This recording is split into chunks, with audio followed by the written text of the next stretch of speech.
this transcendental vibration by chanting of Hare Krishna, Krishna Krishna, Hare Hare, Hare Rama, Rama Rama, Hare Hare, is the sublime method for reviving our Krishna consciousness.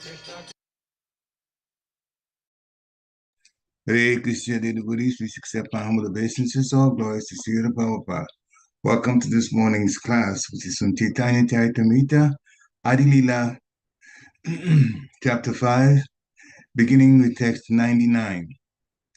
We're very fortunate to have His Grace Bhavada Prabhu from ISKCON, Atlanta, to give the class. Hare Krishna, Prabhu, please accept my humble obeisances.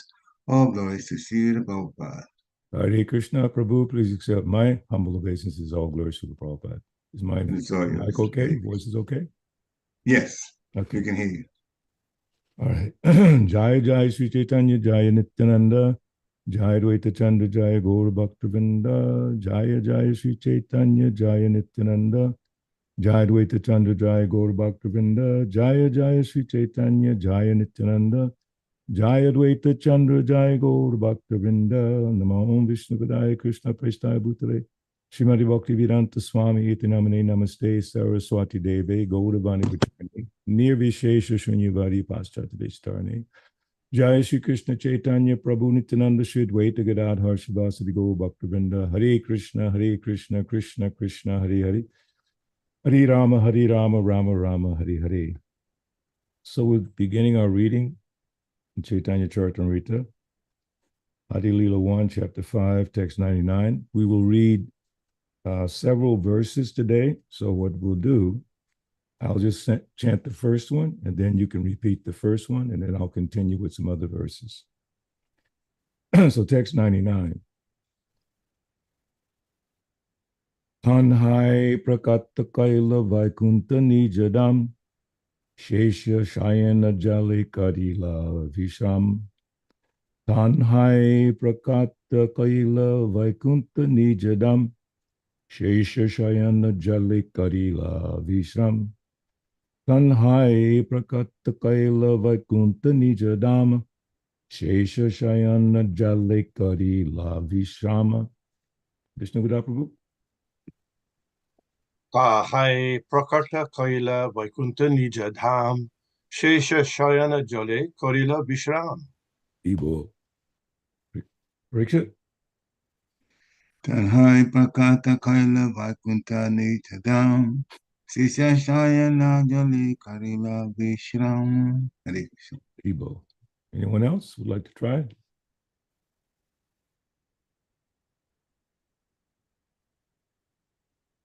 Okay. No one? Hare Krishna. Go ahead, Prabhu.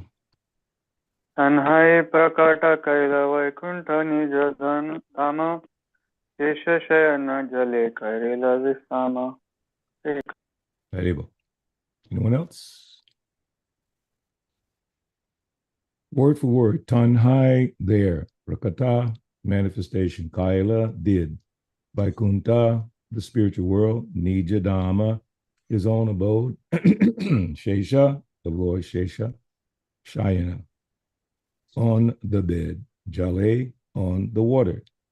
Karila, did. Viśrāma, rest. Translation by His Divine Grace, A.C. Bhaktivedanta Swami Srila Prabhupada.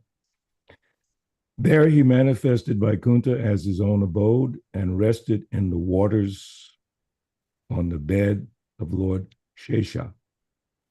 Next two verses, 101, 100 and 101. Ananta Shaya Shayate Tanha Karila Shayan Sahasra Mastaka Tanra Sahasra Vadan Sahasra Charana Hasta Sahasra Nayana Sarva Avatara Bija Jagat Karana. Translation. He lay there with Ananta as his bed. Lord Ananta is a divine serpent having thousands of heads, thousands of faces, thousands of eyes, and thousands of hands and feet. He is the seed of all incarnations and is the cause of the material world. Purport. In the reservoir of water first created by the perspiration of Garbhodakashayi Vishnu, the Lord lies on the śeṣa plenary expansion of Vishnu, who is described in Srimad Bhagavatam and in the four Vedas as follows.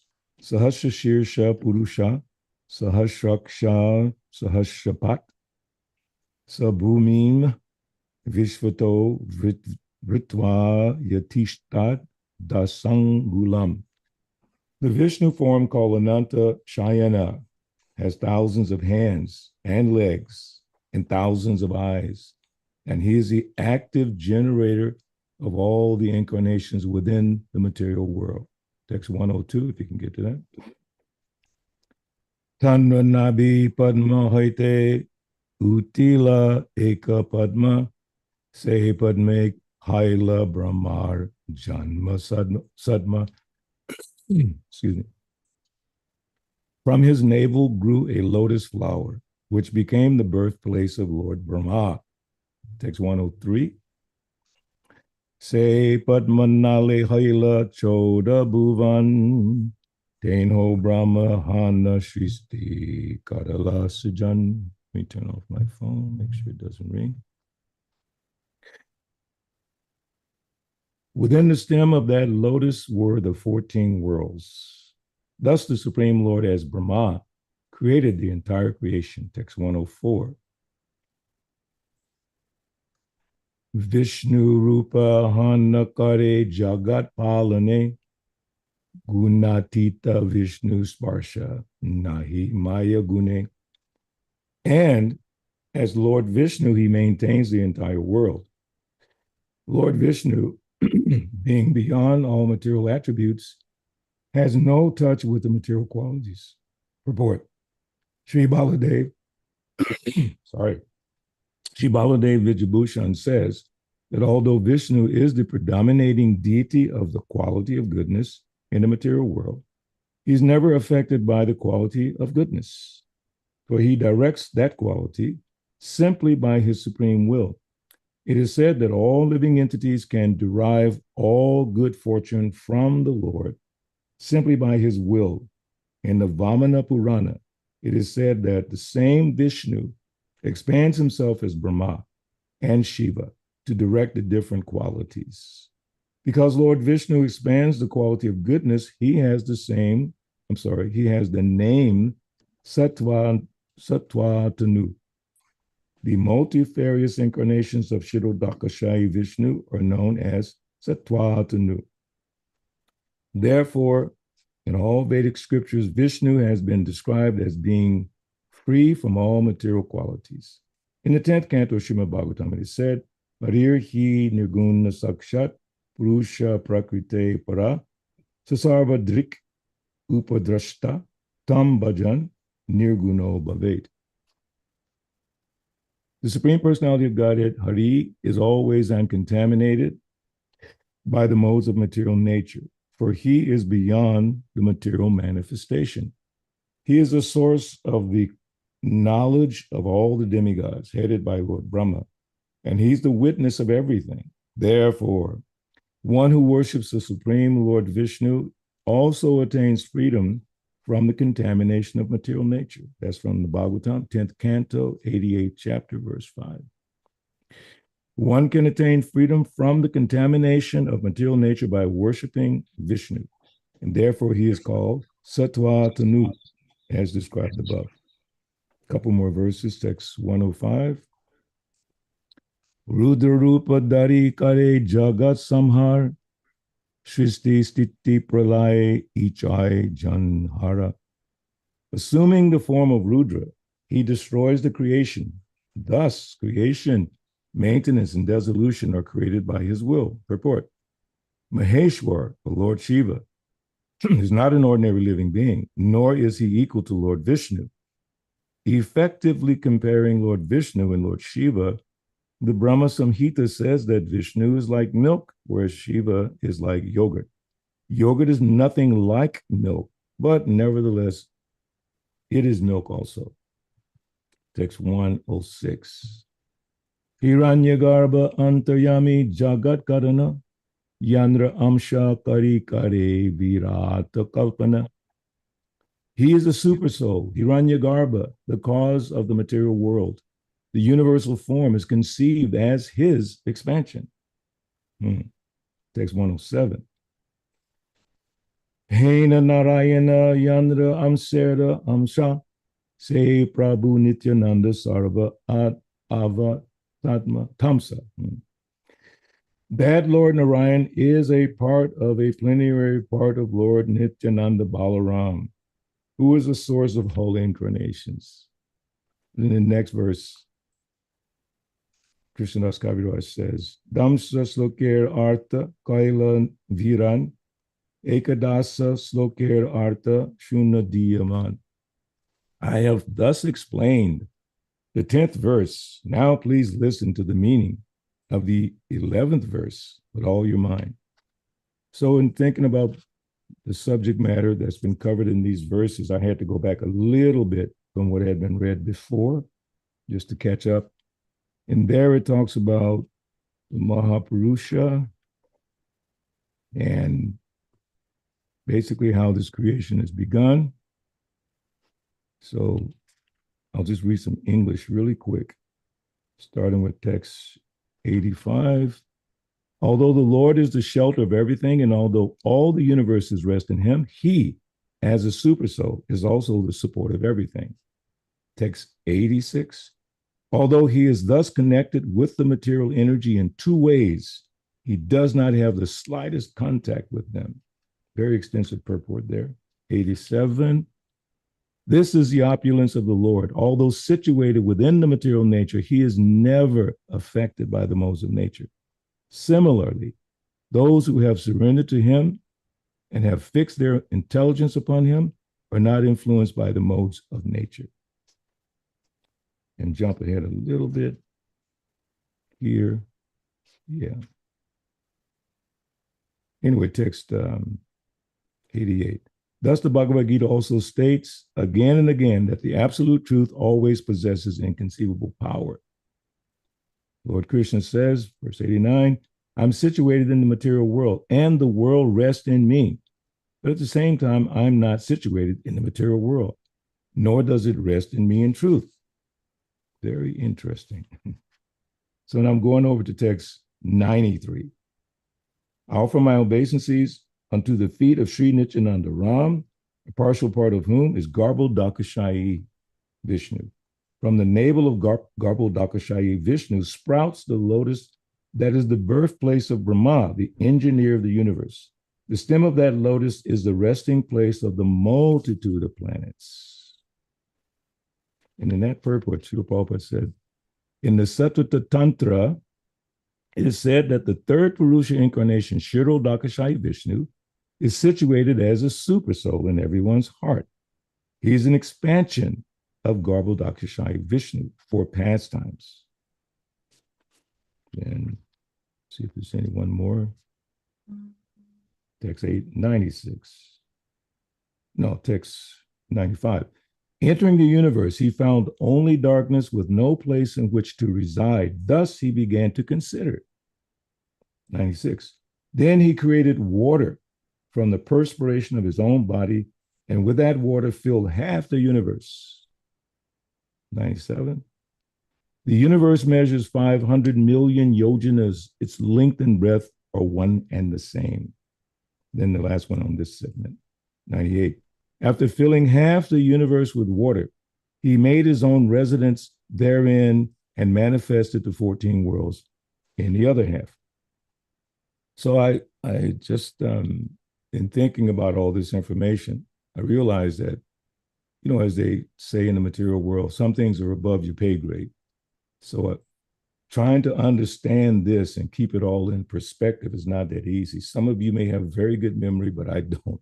So trying to connect all the dots. So as I was looking at the information about Garbhodakashayi Vishnu and lying on Śeṣa, and then going back and reading about Mahavishnu, and then say Mahavishnu, again, Karanadakashayi Vishnu, Garbhodakashayi Vishnu, Kshirodakashayi Vishnu.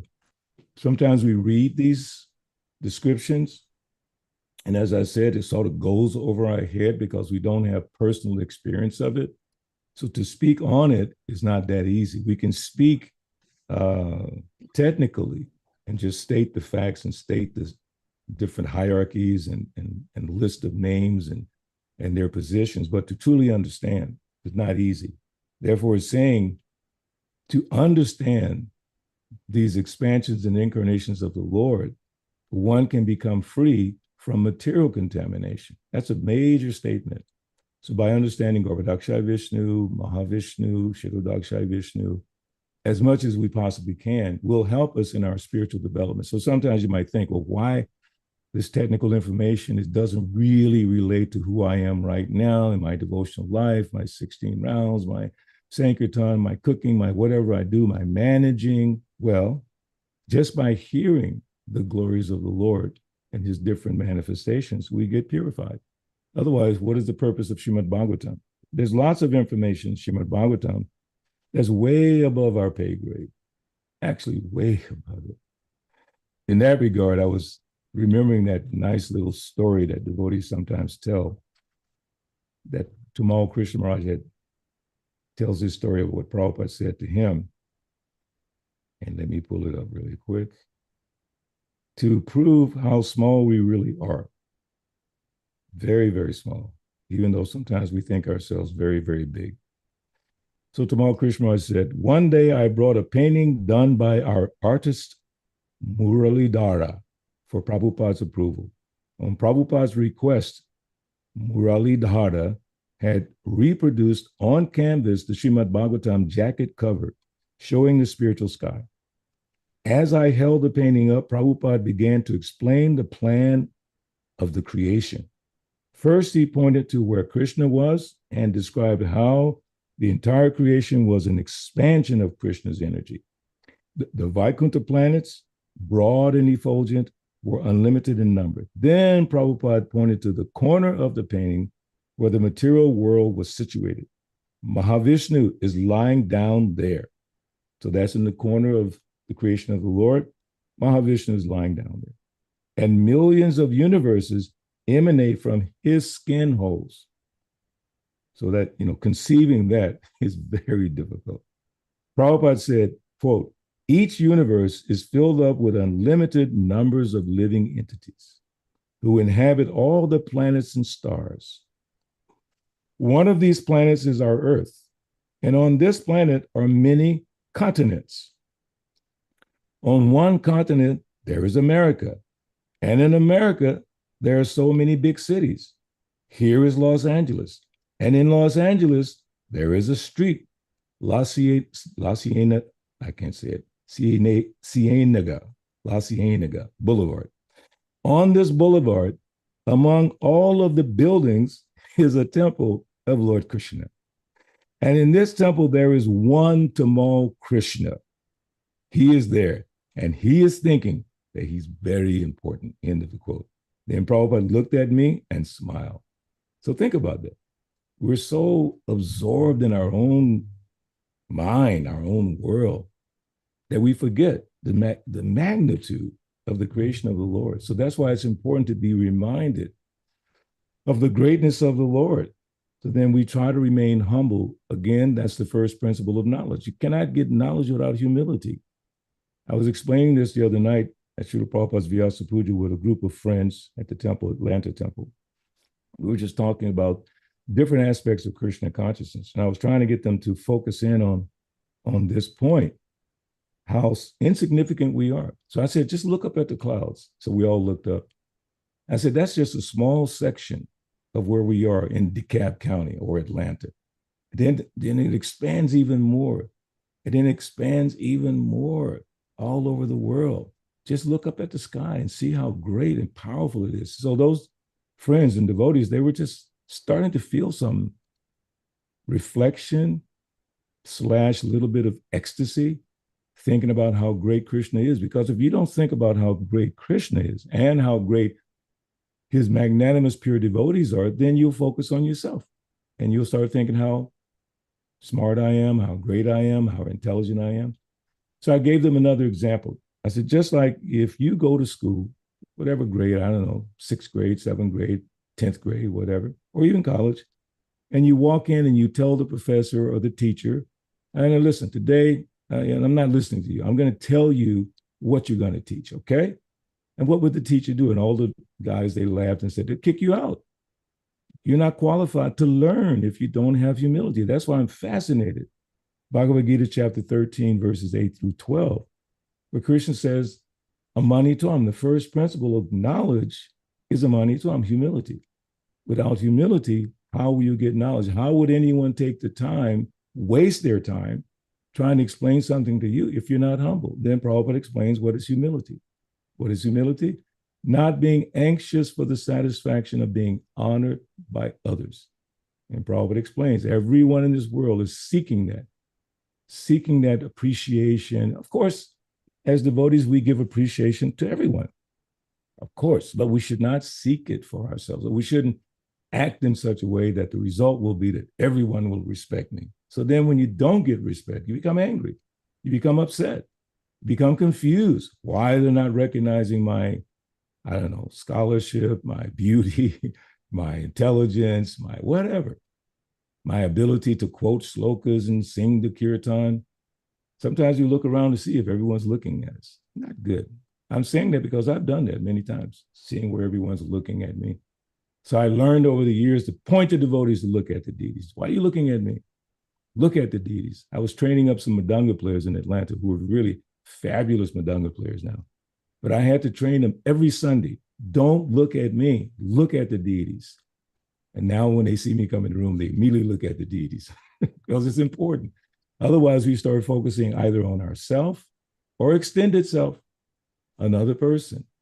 Of course, if it's the spiritual master, as in the case of us, like Vishnu-Gurapa, when myself and Srila Prabhupada we were in the presence of Srila Prabhupada, you couldn't take your eyes off him.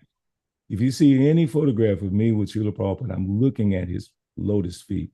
Actually, Tamal Krishna has taught us that idea, that don't look Prabhupada in the face, look at his feet, focus. So by that way, we take the focus off ourselves.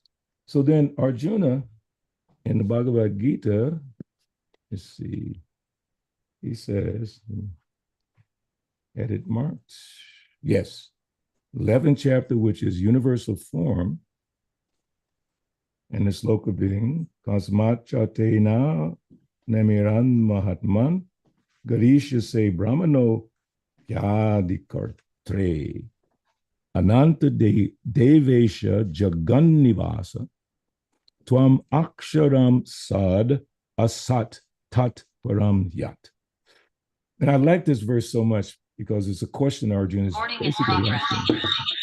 Is that me echoing? Anyway, he's posing something here. Oh, great one, greater even than Brahma, you're the original creator. And this is what he says. Why then should they not offer their respectful obeisances unto you? So that's a question we can focus on. Why people do not offer their obeisances, respectful obeisances unto you. You're the creator of Brahma, the creator of the whole everything. And people hesitate, even amongst ourselves as devotees. I mean, I've been thinking about this for the last couple of weeks, and I've discussed it a couple of times. How many times during the day do we actually think of Krishna, actually talk about Krishna to each other? Because that is the purpose of the movement. Purpose of the movement is to share Krishna consciousness with each other, bring each other closer together, third purpose of ISKCON, and share it with the rest of the world, the glories of Krishna. Srila Prabhupada was the other day in the class, our morning class. He was describing about preaching, and he described not Saraswati, which is Malati's daughter, but some other little boy. And he said this little boy goes up to people and he says, do you know who is Krishna? Same like Saraswati. And they would say no. And he said, Supreme Personality of Godhead.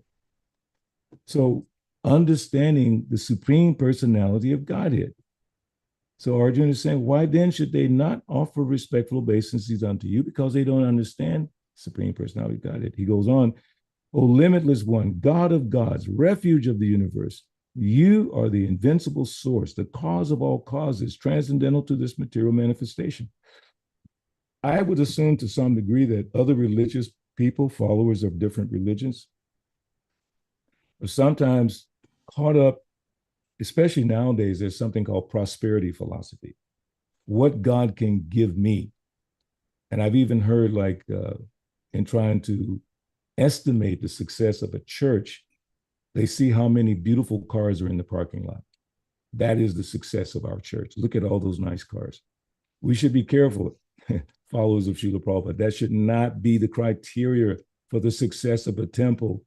How many beautiful cars are in the parking lot? Fine, cars are nice. We can use them in Krishna service. Or how much Krishna's given me.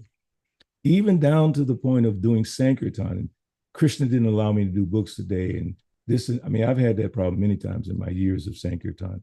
You know, having a result-oriented mindset, apart from the result being to please Prabhupada and Krishna.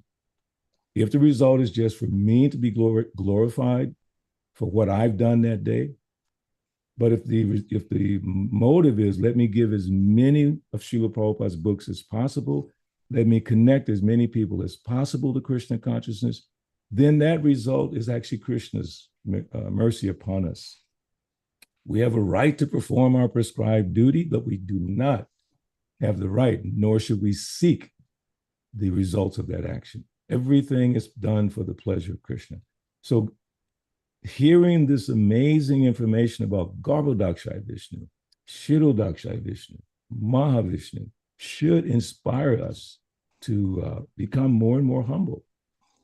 And then another place it says, Bhagavad Gita, verse that a lot of you might know, 7:4, Bhumir ponalo vayu kamano budir evacha, ahankara itiyamme, bina prakritir astada. Earth, water, fire, air, ether, mind, intelligence, and false ego, all together these 8 constitute my separated material energies. So I just noted in the purport what Prabhupada says.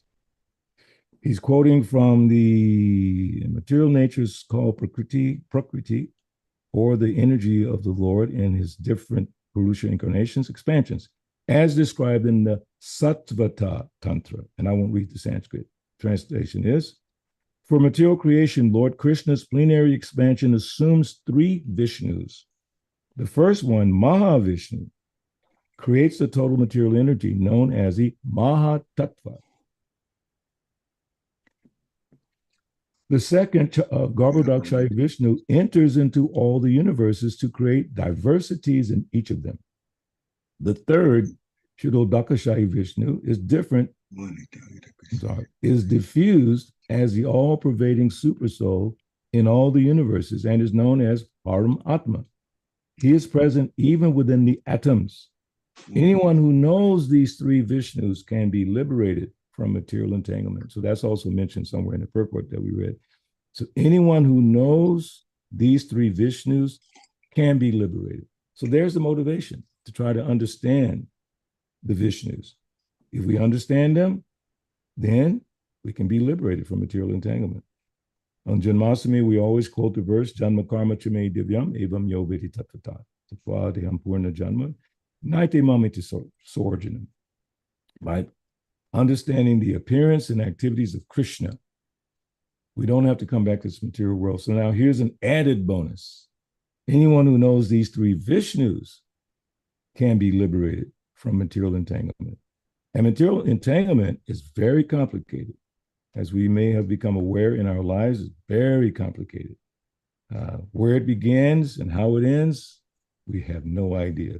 But somehow or another, we're here struggling with the material nature, trying to engage in devotional service and being distracted by material things. But if we just remember this incredible information that's given to us by Srila Prabhupada in his books, just meditate upon it every day and remind ourselves how insignificant we really are. Remembering that little story that Tamal Krishna told about himself and how Prabhupada gave him a visualization, how small you are. You're just one little devotee in one little temple, in one little city, in one little country, state, country, on this one little planet. And so if you don't conceive of unlimited numbers of planets, then it'll be hard to really humble yourself. I'm fascinated how the scientists, as they create more and more powerful telescopes, like the Hubble telescope and the whatever the new one is, and they're looking deeper and deeper and deeper into the universe, and they can't find the end.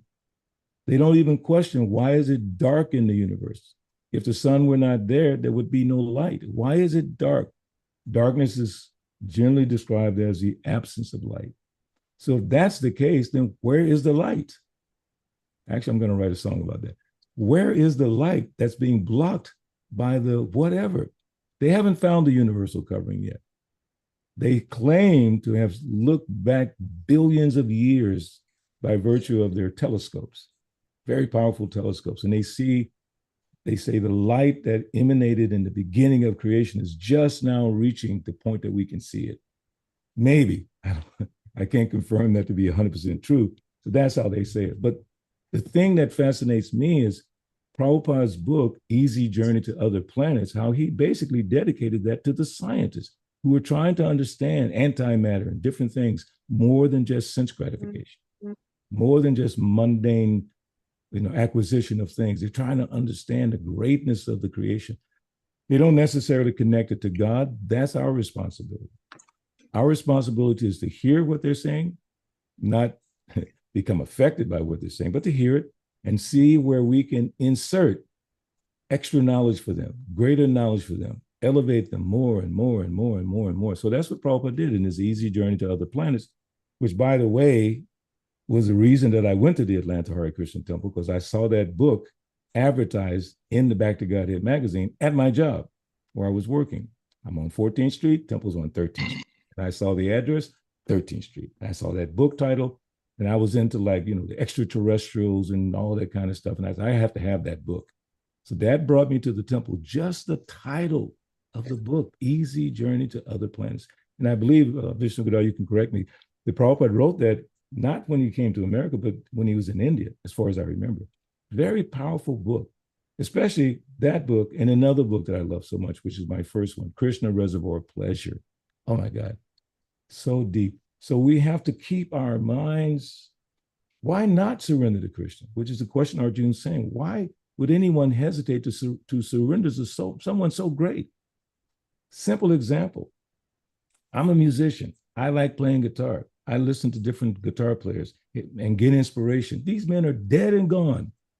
Jimi Hendrix, this one, that one, dead and gone. And when I hear about them, how they're, what they did and how they learned, I get kind of excited because I'm trying to learn the guitar.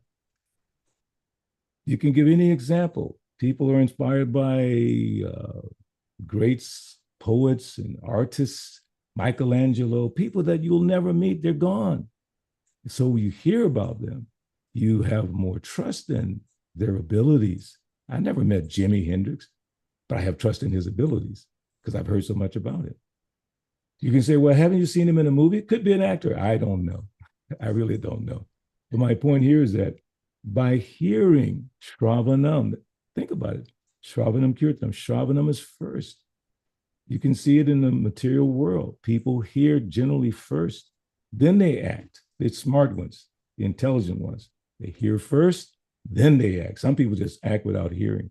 No information, no experience. But the smart ones, like all of you, you hear constantly. And if you hear about Krishna constantly, then the faith in Krishna increases, especially if you hear about Krishna from a devotee of Krishna. Therefore, Prabhupada says in the beginning of the Bhagavad Gita, Chapter 1, verse 1, purport, one should study Bhagavad Gita scrutinizingly with the help of a devotee of Krishna. No personally motivated interpretation. Very clear. We learn, we hear, we associate. And actually, this morning, Prabhupada was talking about the power of association. You associate with mundane people, you become influenced by that. Just this morning, as I'm getting ready for this class, he was saying that. How you are the product of who you associate with. You've heard that many times in the mundane sphere. I forget the number, they say 3 or 4, 10 or 12 numbers of people, while you associate with them, you become impacted by that, influenced by that.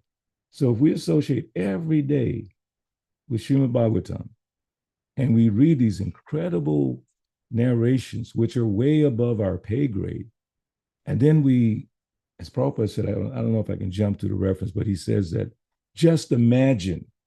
When I read that, I was like, wow. I know there's a song by who was it, John Lennon, Imagine. So he said, just imagine the greatness of the Lord. Just by imagination, people create. The computer was created basically by imagination. Someone imagined something greater than a typewriter. They just imagined it in their minds. Like when I'm writing music, sometimes I imagine what it's going to sound like, and then I try to do it, especially when I cook. I don't cook a lot, but when I cook, I kind of imagine the combinations of the vegetables. And like today is Ekadasi, so I have to go shopping a little bit. I got this in my brain: potato, some paneer curd, and some, whatever different vegetables. And I know how they kind of go together. In my mind, I can see it. So we can imagine in our mind. We just had Janmashtami. We can imagine Krishna playing with the cowherd boys, as we should have been reading and hearing during that time frame. Just imagine, such an incredible thing. One time I had this vision of me, like a drawing or a painting of me peering through the brush and seeing Krishna and Balaram and the cowherd boys. So my godbrother and good friend, Rasanath, he's a great artist. He drew what I described to him. You couldn't see my face, but you saw my hands moving the bush and seeing Krishna and Balaram playing. I lost that painting, but it just touched my heart so deeply because I don't know, it just stuck in my brain, that vision. Rupa Goswami says, the perfection of our eyes is to see Krishna and Balaram entering the forest of Vrindavan. Are we seeing them? But we can imagine by reading Krishna book. Krishna book is like so much, what's the word I'm looking for? Anyway, you're putting all this transcendental descriptions in your brain, transcendental descriptions. And then when you think, you can think about them. You can meditate on them. I remember on Sankirtan at the airport, Vaishasika, Nija-dhāma, Savas, different Charudeshna, all these senior devotees, Vaishnavananda. And we had a system during the middle of the day, when you get out there, all this material energy is just churning everywhere. You kind of get a little distracted. So we knew it would happen. So we would gather together. I'm talking in the middle of the airport, thousands of people just going here and there. And we would talk about Krishna. And we talk about what the deities were wearing that morning. We just start remembering. By that remembering, Maya went away. Krishna Surya Sama Maya Haya Andhaka. Maya cannot stand in the light of Krishna. She cannot. She stands behind him, ready to serve him. Actually, Maya is ready to help us. If we surrender to Krishna, she's going to give us a break. But she will test us like any good coach, football coach, soccer coach, music coach. They will test you to make you better. So Maya is just giving us that opportunity. So then we meditate on Krishna, meditate on his different forms as we're reading here about the different forms of the Lord. Although Krishna is in Krishna Loka with his cowherd boys, cowherd girlfriends, his parents, and those in the mood of being parents, he still comes here. How he does that is amazing. We can't even begin to understand that Krishna has not left Krishna Loka. You have to get that in your brain. He didn't leave Krishna Loka to come here. And now Krishna Loka is bereft of Krishna. That's not possible. We may think that he came here and he left his wonderful environment. Wonderful environment. Even Srila Prabhupada, he was living in Vrindavan and he left Vrindavan to come to the West. But his heart was always in Vrindavan. He could relish the taste and nectar of Vrindavan. And also Mayapur. In our morning prayers, Gurvasakam, Mahaprabhu Kirtananita Gita, Vaditramadjam Manasorasena. Spiritual master is relishing within his mind the pastimes of Lord Chaitanya. Many devotees say when they hear His Holiness Jayapataka Maharaj speak about Lord Chaitanya, you feel like you're with Lord Chaitanya because he has such a passion. He's spent so much time absorbed in Lord Chaitanya Mahaprabhu on the order of Srila Prabhupada that he can explain it in such a way you just get drawn in. And you don't feel ego, for my dear godbrother. I don't feel an ego covering what he's trying to say, trying to get some respect. I just feel that he's really appreciating. I want to be like that. I told this story many times. This old friend of mine from my old neighborhood, He happened to be what you call heroin addict. He used to take the heroin with the needle. I did myself, but he did. So one time he saw me on Harinam downtown. Now he knows where I came from. I was not into the heavy drugs like that, but the hippie style. Anyway, he saw me one time. He came up to me on Harinam, and this is what he said: Benny, I don't know what it is you got, but I want it. That touched me because he knew where I came from to where I was on the street chanting Hare Krishna, smiling. He said, I want that. I want that. So when people see us in the ecstasy of remembering Krishna, don't think that it doesn't have an impact. But if people meet us and we're in the not ecstasy, but the confused state of who knows what, then they're not impressed. I'm so lucky when I started coming to the temple, I had some little background in chanting and doing some service. So this one particular devotee, I won't mention his name because you wouldn't know him anyway. He came up to me one day and said, Dr. Ben, this lady next door, she's really after me. And that was the Theosophical Society. They were right next door to our temple. This beautiful lady, red hair. She used to come every Sunday feast, such a nice lady. And this devotee thought she was after him. And I'm saying, why are you trying to pollute my mind with that nonsense? I left that, trying to look at women, trying to chase women. Now you're bringing it to me, and it's supposed to be a brahmachari. But luckily, I had the strength to understand that he's just going through his changes and whatever. So when people meet us, we have to.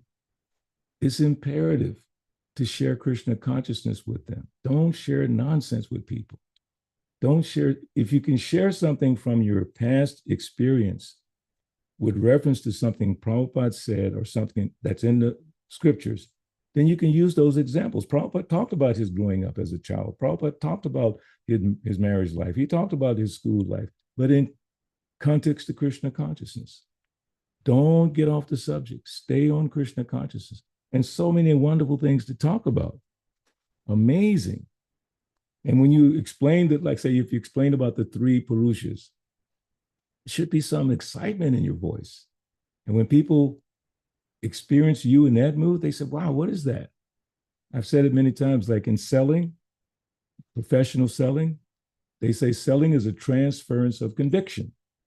That's how you sell. You sell something you're convinced about. Are you convinced? Now we haven't, as I said from the beginning of the discussion, it's above our pay grade. We don't have personal experience of these Purushas, but we're experiencing them through Srila Prabhupada's translations and purports.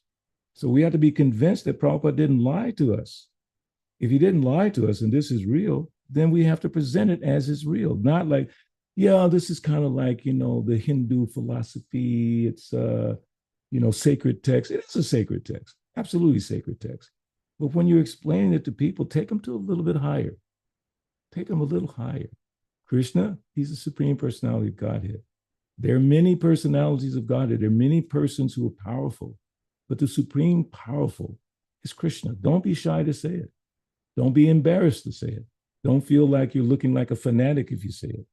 Some devotees, they say, don't talk about Krishna, talk about yoga. If you want, sure, talk about yoga. Meditation, sure. But that person may never get a chance to contact you again or any devotee again, and you miss the opportunity to tell them about Krishna. At least say something. I have some wonderful devotees like the one on the screen here, Premanjali. She goes on Harinam, and just the mood that she exudes when chanting. We have this one video, she and I just rocking back and forth and chanting. You remember Premanjali? It was such a beautiful day. The melody, we sort of made it up as we were going through. It was just fantastic. And people were just watching us. Another quick story, very famous rapper, African-American rapper from Atlanta. His name is Pastor Troy, very famous guy. So he was on Harinam, not with us, but he was downtown watching us on Harinam, standing there with his crew, with the cameras and all that, just watching us. And this Mataji, who passed away, Jyotika, very special devotee, she didn't discriminate anybody. She didn't know who he was. She just went up to him and made him chant. And then she made him come and sit down next to me and chant. Pastor Troy, big name. Look him up. He's very famous, right? And then that night on his, not Facebook page, what's the other one? Instagram page. Something like 40,000 people hit that video of him sitting down chanting Hare Krishna, because he was telling people, you need to come down here, be with these people. They're good people. They're giving this wonderful thing. Come and be with them. I was like, wow. just by our simple act of chanting on the streets. How many lives we've impacted. And then if you get a chance, well, don't take a chance. Make an arrangement whereby you can contact people. Like when we do Harinam, there's always a book table. There's always someone standing at the book table, always someone talking to the people. Because you never know, people are in anxiety, they're looking for something. We have to be ready. We have to be ready for that. So even though it's above our pay grade, the talk about Mahavishnu and all these great expansions of the Lord. And also remember one thing, they're just parts of Nityananda. That's actually the reason for this presentation. We just read it in the last part, right? It's all expanding from Nityananda. Where does it say? 125. Anyway, that's the point, that Nityananda, this is describing the greatness of Lord Nityananda, who is so humble that he approached Jagai and Madai, very sinful people, to give them Krishna. He's so powerful, Nityananda, humbled himself. Again, first principle of knowledge. Lord Chaitanya teaches also, Trinada Pisa Nichena, humbled himself to try his best. What does Nityananda have to do with Jagai Madai? I mean, the incarnations are coming from him, expanding from him. But out of compassion, following Lord Chaitanya Mahaprabhu, the most munificent, the Mo Mahavaranyaya Krishna Prem Pradayate, most munificent person, giving love of God, taking the risk, Nityananda. So who are we not to do that? Take the risk to give Krishna directly to people as much as we possibly can.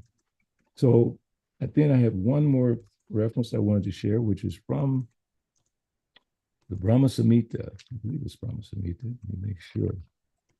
I may have misplaced it. Yeah, I think I did. Unless I have it here. I only have so much space on my little desk, so I had to move things around. Maybe Brahma Samhita is here. I could call Where it. do you know the reference? I can pull it up.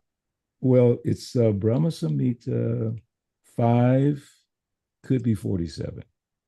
Okay. Vishnu Gudar, you remember that one? Because Vishnu Gudar knows the Brahma Samhita like anything. I love it. I don't know by number though. Yeah, I know it's tough. I actually have one here. And I put it somewhere and I can't find it. Let's see. Try to get to it. Huh? Brahma Samhita. Yeah. Right. Oh, I'm so sorry. It's okay, we'll find it. I had it. I put it somewhere. I can't find it. Had it in my notes. Nope. Yakaranarnava jale bhajati swayoga nidramananda jagadanda saroma kupa. You know that one? Which one is it? What's the translation? The translation is Did you get the number? Did you find the number? yeah. I adore the primeval Lord Govinda, who is assuming his own great subjective form, who bears the name of Śeṣa, replete with the all-accommodating potency, and reposing in the causal ocean with the infinity of the world in the pores of his hair, enjoys creative sleep. That's the one. That is the one. What number is that? That's, as you said, 47, verse 47. I had it right. Give myself a little credit. Yeah, that's exactly right. Purport. The subjective nature of Ananta, who has the form of the couch, am I saying that right? Couch of Mahavishnu, is described. Ananta, the same who is the infinite couch on which Mahavishnu reposes, is a distinctive appearance of the divinity bearing the name Śeṣa, having the subjective nature of the servant of Krishna. So I got a little confused yesterday when I was looking at this, because my understanding is that Garbhodakshaya Vishnu is also lying on Śeṣa, correct? Yes or no? Who can say? Right? Garbhodakshaya Vishnu is lying on the snake bed, yes? Yes. Yes. Now, of course, now it's saying that Mahavishnu is also lying on the bed or couch. Mahavishnu reposes in a distinctive appearance in divinity bearing the name Śeṣa, having the subjective nature of the servant. So it's really kind of, I don't know, I just got really twisted in my brain. I couldn't put it all together. Ananta, like we say, Ananta Śeṣa, Ananta Śeṣa, the same who is the infinite couch on which Mahavishnu reposes.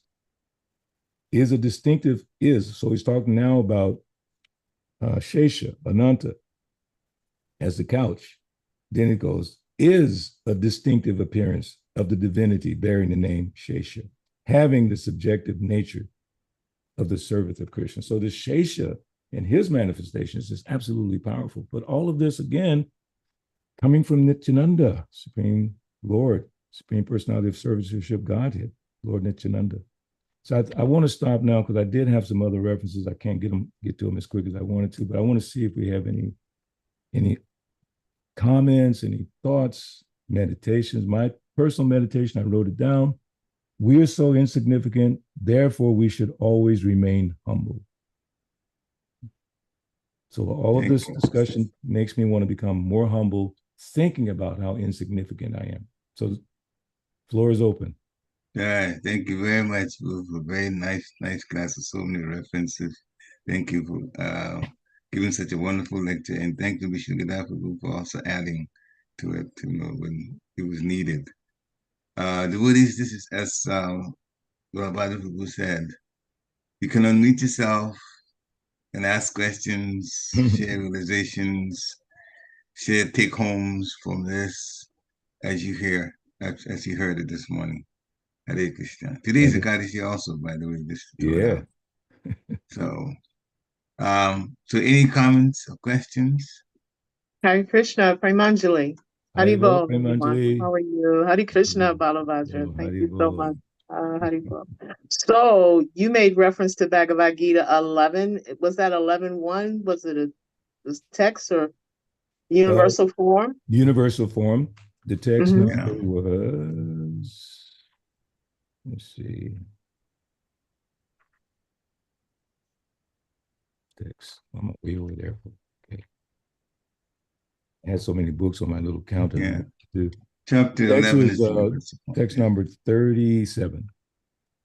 So 11:137. Well, just 11. Bhagavad Gita, chapter 11, text 37. 11:37. Yeah. And so you were talking about Chaitanya Charitamrita Adi 5. Were you reading from 105 through 108? What we read today was 90. Was it 99 to 105? Yes. 99 to 108. 108, yeah. That's to 108. 99 to 108. Mm-hmm. Yes. Okay. Chapter 5. Chapter 5. Yes, 5. Yeah, CC ID 599 to 108. Absolutely. Haribo. So, Bhakta Van was trying to explain to me the different Vishnus. I will never forget that. Mm-hmm. And we were on the phone and he kept going over and over. He says, no, listen to me. You tell me this is what this Vishnu does. This is what happens with this Vishnu. Because he knew that, like you said, knowing that knowledge would bring liberation. And he wanted that for me. And I couldn't get it. And I remember crying.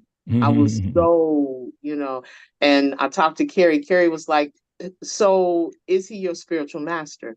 And that was the most profound thing Carrie could say. They were both very prominent in my life. And it made me understand that, yeah, he's a certain kind of guru, but he's not your initiating guru. So, don't get so emotional. But I was so attached to Van. I wanted to learn what he was trying to teach me, and I couldn't, and it brought me to tears. But he knew how important it was, and you just confirmed that. Hare Krishna. Haribo. Very nice. Thank you. Anyone else? Okay. Hare Krishna. I just appreciate the fact that when you sent the text yesterday to just go through them rather than have a number of texts restricted to feature on that. Yeah. Making it go on until where you felt comfortable to feature on has actually given a different flavor, a different mood, so much more explanation, so much has come together. So thank you for actually sending that request to do it that way. So, well, Vishnu Prabhu and myself have been talking about that, and we felt it, would be more not enjoyable because we're not trying to enjoy sense gratification, but educational for us and inspiring for us if we just look a little bit more But I did want to share a couple of real quick verses I found in Chaitanya Charitamrita, in the same chapter, but it starts on the text number 117. And these are very nice verses. 117, I'll do it quickly, okay? No, just go to the English. That same Lord Vishnu, in the form of Lord Śeṣa, holds the planets upon his heads, although he does not know where they are, for he cannot feel their existence upon his head. Text 119, the universe, which measures 500 million yojanas in diameter, rests on one of his hoods like a mustard seed. So you got to visualize. The universe is on his head like a mustard seed. And Prabhupada says in the purport, the Lord of Sweta-dweep expands himself as Seshanaga, who sustains all the planets upon his innumerable hoods. The huge globe spheres are compared to grains of mustard resting on the spiritual hoods of Seshanaga.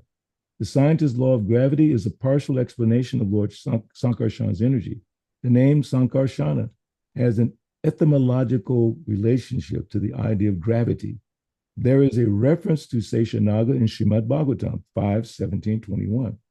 Translation, O my Lord, the hymns of the Vedas proclaim that you are the effective cause for the creation, maintenance, and destruction. But in fact, you are transcendental to all limitations and are therefore known as unlimited. On your thousands of hoods rest the innumerable global spheres, like grains of mustard, so insignificant that you have no perception of their weight. Here we are in this world trying to act like we are so important. And whole globes of universes resting on the hood of one of the expansion of the Lord. And we don't even think how wonderful that is. We think how wonderful some mundane person, the president, the prime minister, the insignificant, below insignificant, way below insignificant. But no one even thinks about it. So when you compare yourself by virtue of reading Prabhupada's books to the greatness of the Lord and also the greatness of the great devotees, then you can start to feel a little bit humble. And then you can start to learn and appreciate Krishna consciousness. So thank you, Parikshit, for allowing me to add that little bit. Hare Krishna. Thank you so much. Too. So, any other questions? Any other comments? The point, I'll just talk about one thing. Vishnu, please go ahead. I just had a couple of areas that are a little difficult for me or would like further discussion if possible. Sure. The first verse that was read, it's talking about Garbhodakshay Vishnu filling up the half of the universe with his perspiration. And then it says he manifested Vaikuṇṭha as his own abode there. Yes. So I was wondering about that. And also the issue that he says that this Garbhodakshay Vishnu is the seed of all incarnations. And if there's any conception of what exactly does that mean, how does that work, I have a hard time getting around that, understanding that. No, I had same thing. I had the same problem, action, opportunity. But anyway, the first part that you mentioned, there he manifested Vaikuṇṭha, because in my mind I'm thinking, oh, Vaikuṇṭha is Dhruvaloka. That's the Vaikuṇṭha plane in the material world. But then it's saying here, because this Garbhodakshay Vishnu filled up half the universe, in the bottom of the universe, on the Garbhodaka ocean, he's lying there on his Śeṣa. But now it's saying he manifested Vaikuṇṭha as his own abode. So that would indicate Vaikuṇṭha up and Vaikuṇṭha down. I couldn't find the exact reference, but that's where my thought process went. I don't know. What do you think, Vishnu? That there is some explanation somewhere I was reading that this Vaikuṇṭha it's near Patalaloka, because Patalaloka is in the lower part of the universe. So there's, according to this, basically there's a Vaikuṇṭha, his own Vaikuṇṭha. There he manifested what? After filling up half of the universe with water, he made his own residence therein and manifested the 14 worlds in the other half. There he meant, there where? Where he's at the bottom of the universe in that second half. So I don't know. What do you think, Vishnu? Am I on the right track on that? Yeah, my take is that I'm just wherever Lord Krishna, where his full expansions are, that's the spiritual world. Wow. He's there. He brings the spiritual world with him everywhere, and similar with a exalted devotee, wherever he goes is a tirtha, holy place.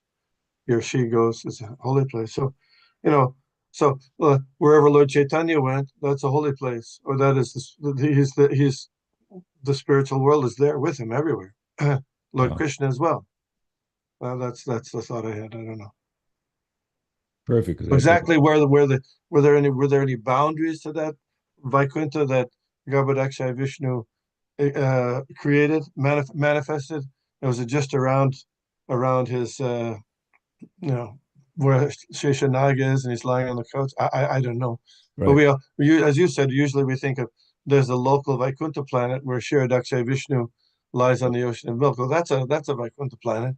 Yeah. But here's another Vaikuṇṭha place, and then Krishna's anyway. It's a little tricky.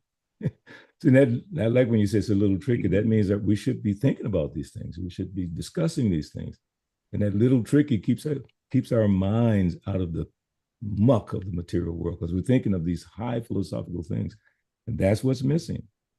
Even I don't mean to be picking on devotees, but I just notice, and sometimes in our conversations, things go south so quickly.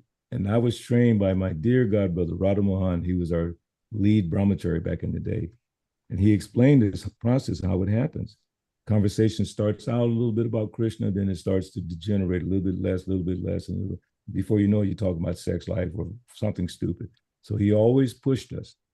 Think about the verses, think about the pastimes, think about Krishna. It was just amazing, this brahmachari. He was such a powerfully built devotee, but so focused on Prabhupada and the details of Krishna consciousness. So we learned a lot from this wonderful devotee, Radha Mohan. So I try my best when I'm looking at something in Krishna consciousness to look at it like Vishnu Prabhu does, at the different angles. I may not understand it all, but just look at it and think about it. And then when we come together, we can share, we can confirm whether or not we're on the right path. I know Vishnu Prabhu and myself, we do it almost every week. We kind of check each other a little bit, He'll say, what do you think about that? And I'll ask him, what do you think about that? We should all be doing that. That's called Viyam Agyati Prichati. Revealing your mind in confidence and listening confidentially. Confidential listening is very essential for devotees, but it could be rare because sometimes we don't trust each other, or sometimes we've created an environment between each other where we don't communicate. We find some reason not to communicate. But if you don't communicate with trusted devotees on a regular basis, and you may be in your philosophical understanding, you might be off track a little bit. And by good association, we keep each other on target, because our goal, let us not forget, death is at the doorstep, is right behind us, tapping on the shoulders and, hey, I'm here, I'm coming. And that comes in the form of pain in the body and so many things. And death is saying, I'm right here, I'm ready for you. Are you ready for me? In most cases, not really yet. So we keep that in the back of our mind. We don't have much time in this world. Even if you're a young kid, you don't know how much time you have. Many children die. Old people die, children die.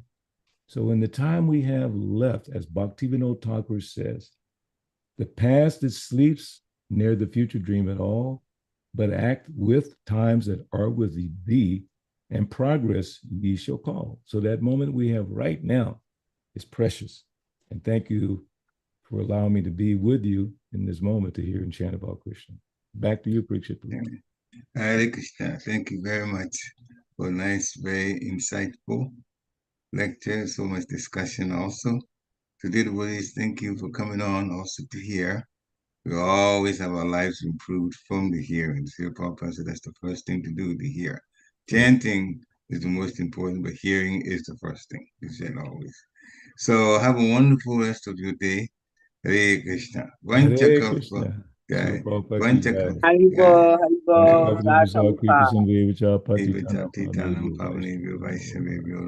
Ekadasi. Happy Ekadasi. Hare Krishna. Thank you.